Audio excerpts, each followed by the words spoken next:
Les actus mercato du dimanche 14 septembre, c'est parti. On commence tout d'abord avec le défenseur central anglais de l'équipe de Crystal Palace, Marc Guéhi, qui est en fin de contrat, en fin de saison. Et bien, il intéresse beaucoup de clubs, dont le FC Barcelone. Le coach du Barça, Hansi Flick, les gars, il en fait une priorité pour l'été 2026. Il y a à noter que Chelsea, de toute façon, ils sont sur beaucoup de joueurs. Chelsea est également dans la course pour s'offrir Marc Guéhi l'été prochain. Et toujours avec les Blues de Chelsea, c'est pas fini. Ils préparent déjà l'été 2026. Ils ciblent également le Turc Kenan Yildiz. Donc Chelsea a ajouté l'attaquant de la Juventus Turin, donc Kenan Yildiz, à sa liste de cibles de transferts offensifs pour l'été 2026. On va parler cette fois-ci de cette pépite néerlandaise, donc c'est un défenseur central, ce qui paraît c'est le nouveau Virgil van Dijk. Donc il s'agit de Aaron Boumwan. Donc il joue du côté de l'Ajax Amsterdam, mais regardez déjà toutes les équipes qui sont intéressées par lui, le Barça, Chelsea, City, United ou même le Real Madrid ont tous des vues concernant ce jeune défenseur néerlandais. Et on finit aujourd'hui avec Manchester City qui aurait été pressenti pour faire un transfert en janvier prochain lors de la prochaine fenêtre pour l'arrière latéral Denzel Dumfries qui pourrait quitter l'Inter et City les gars pourrait passer à l'action. Le grand Real Madrid est de retour. La preuve, les gars, ce début de saison est parfait en Liga. Donc, la seule équipe à avoir un bilan de 4 sur 4 en Liga, c'est le Real Madrid. 4 matchs, 4 victoires. Donc, maintenant, place à la Champions League après-demain avec la réception de l'Olympique de Marseille. Et à noter en ce début de saison, parfait bien sûr du Real Madrid, il y a un joueur vraiment qui sort du lot. C'est bien sûr Kylian Mbappé, élu homme du match hier. Un but, une passe D pour l'attaquant français.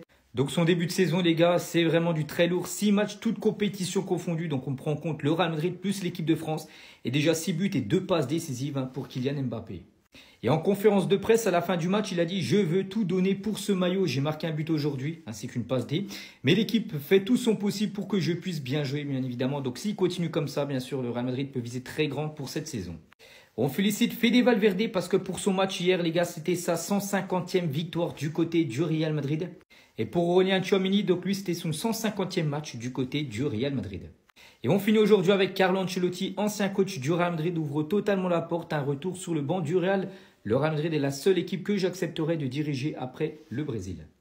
Le 11 du FC Barcelone ce soir attendu les gars pour la réception du FC Valence les gars. Donc c'est un 11 vraiment on va dire très remanié. N'oubliez pas il y a pas mal d'absents. Donc Baldé, De Jong, Gavi ou même Lamine Yamal. Ils sont tous forfaits. Oui Lamine Yamal est forfait. Il pourrait même louper le match de Ligue des Champions jeudi contre Newcastle. Donc ce soir ça pourrait ressembler à ça. Le 11 de départ avec Juan Garcia bien sûr au but. Koundé à droite. Donc Cubarsí, Eric Garcia, Gérard Martin, défenseur gauche à la place d'Alejandro Baldé qui n'est pas là. Donc milieu de terrain Casado qui fête aujourd'hui ses 22 ans. Devrait titulaire avec Pedri. Et le jeune Ronny Bardi devrait également jouer au milieu de terrain. Donc Daniel Mo, Rafinha et Lewandowski en attaque. Et n'oubliez pas, cette rencontre se déroule du côté du stade Johan Cruyff, donc le stade de l'équipe féminine, le stade de l'équipe B. Voilà, un stade d'une capacité de 6000 places. Pourquoi Parce que tout simplement le Camp Nou n'a pas encore été autorisé à accueillir une rencontre de Liga. Et on finit aujourd'hui avec l'attaquant allemand Nick Woltemade, donc attaquant Newcastle, futur adversaire du Barça en Ligue des Champions jeudi.